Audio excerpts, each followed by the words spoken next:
forcément tous. Après, je peux aussi vous orienter sur un jeu ou un autre. Là, on en a qui sont posés, qui sont pas mal.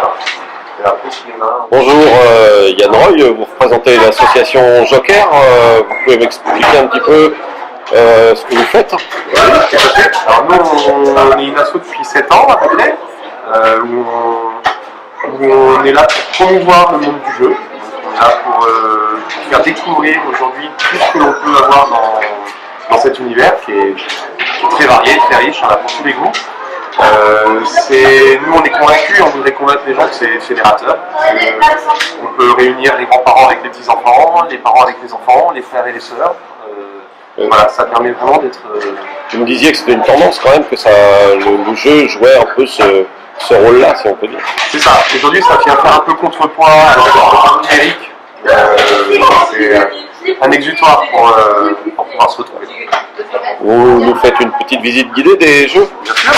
Alors, ici sur la table on a le tour du monde à 80 jours. Donc là on va être dans un petit jeu de plateau avec une gestion de son argent pour pouvoir avancer. Là ici on a un jeu qui s'appelle Le Petit Prince. Donc on est sur de la course un peu onirique avec un avion où il faut ramasser et récolter des étoiles.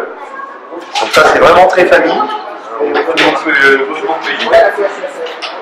On a aussi les jeux en bois qui sont très accrocheurs, très fédérateurs parce que rapides à prendre en main tout le monde. Donc on a Tumbling Dice, Clask ou encore le Pierre Finlandais là-bas. Pierre Finlandais qui est un jeu d'auteur breton. Voilà, c'est assez récent. Ah d'accord. C'est le Molki ça? C'est le Molki d'intérieur, tout à fait. D'accord. Et après là sur le stand on va retrouver une partie de ce qu'on peut retrouver aujourd'hui dans les jeux modernes. Donc c'est des jeux de plateau où on va se poser autour d'une table pour la plupart et on va soit vivre une aventure. Voilà, il y en a un peu pour tous les goûts. Donc il y a vraiment une grosse production de jeux. Voilà, pour vous présenter un peu les différents types de jeux, on peut avoir des jeux d'escarmouches comme Zombicide ou Ghostbusters où il y a des figurines. On va avoir un plateau avec des petites figurines, des petits bonhommes qu'il va falloir réaliser des scénarios pour s'en sortir. On peut avoir des jeux plus un petit peu sous la forme de BD, il va falloir poser des cartes et après on va les dérouler comme un film. Donc ça c'est assez rigolo, c'est original comme mécanique et on a vraiment l'impression de vivre une aventure. Donc là on est dans une attaque de train avec des bandits, des cow-boys, un marshal et il va falloir récolter le plus de trésors, c'est très rigolo aussi.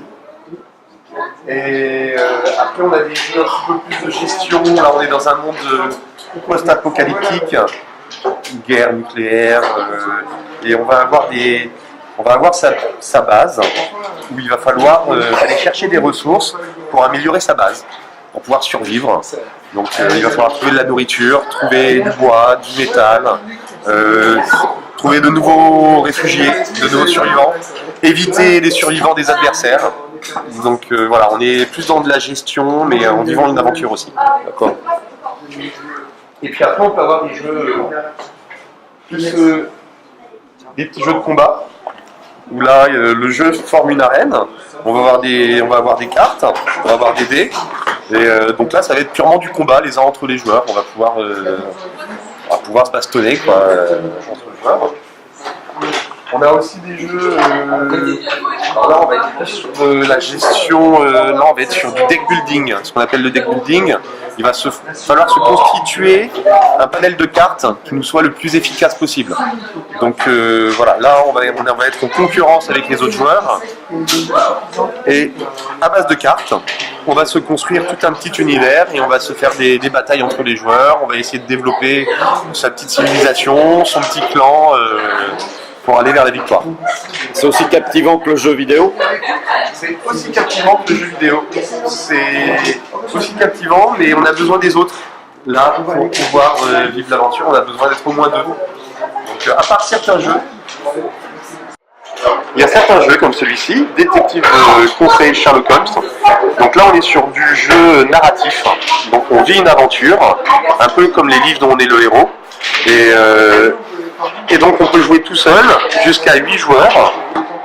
À l'intérieur, on va retrouver en fait une carte de Londres, un annuaire téléphonique et des petits livrets avec des scénarios. Alors il y a plein de livrets dans la boîte qui correspondent à autant d'aventures. Et donc là, on va lire l'histoire. On va devoir résoudre l'énigme ensemble contre Sherlock Holmes pour essayer de faire mieux que Sherlock Holmes. Donc là, on vit une aventure et on peut jouer tout seul jusqu'à 8 joueurs. Et ça, c'est assez nouveau aussi comme type de jeu. C'est quoi le dernier né? Le dernier né, alors c'est compliqué parce qu'aujourd'hui il y a 1000 sorties par an minimum.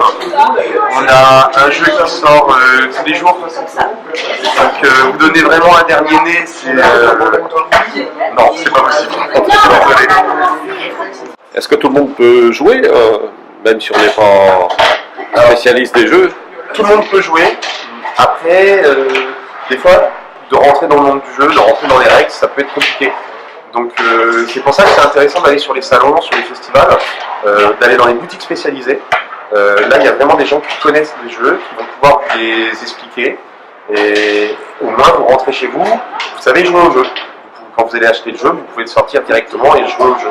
Ça facilite un petit peu, ça peut faciliter pour rentrer dans le monde du jeu. Parce que des fois, les règles sont un peu hermétiques à la lecture. Ça peut être un petit peu compliqué, ça peut décourager, malheureusement, à tort. Mais voilà, Si on veut jouer, le conseil, c'est de se rapprocher de, entre guillemets, de spécialistes ou d'associations, etc. Absolument.